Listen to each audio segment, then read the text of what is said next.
Democrats forget the last election, winning future ones might be about to get even harder. And it's got nothing to do with the border or inflation or trans rights or Trump, and everything to do with the numbers on this spreadsheet. They reveal how many Americans pack up their things and move from one state to another. It's a lot, more than 7 million people in 2023. Now, my colleague Benjamin Applebaum, he writes about the economy for the New York Times. He went through this whole spreadsheet, scouring 2 decades worth of data, and he found something that should strike fear into every Democrat.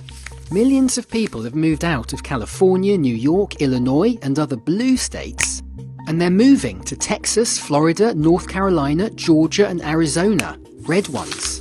Some are drawn by new manufacturing jobs, others are pulled by finance and tech hubs. But it's mostly teachers, police officers, dentists, people who just want a more affordable quality of life. People also move to blue states, of course, but in smaller numbers. In fact, over the last 20 years, 9 million more people migrated from blue to red than in the other direction. And Democrats, this is bad news for you. Why?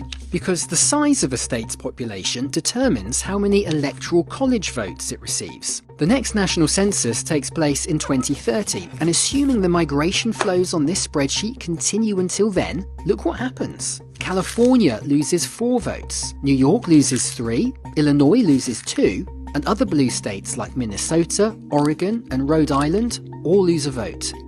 And they go, just like the people, to those red states. In total, this reallocation could cost Democrats 12 electoral college votes, and don't forget, this would be locked in for a decade, until the next census.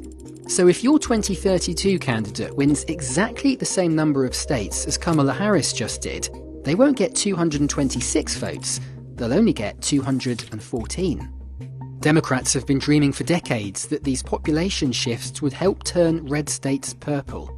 Instead, Texas and Florida have simply become bigger red states.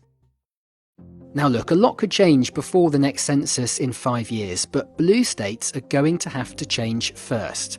People still want to live in California and New York, but the cost of living must come down. If the Democratic governors of these states want to avoid a decade of electoral oblivion, they have one job: make their states places people can afford to stay.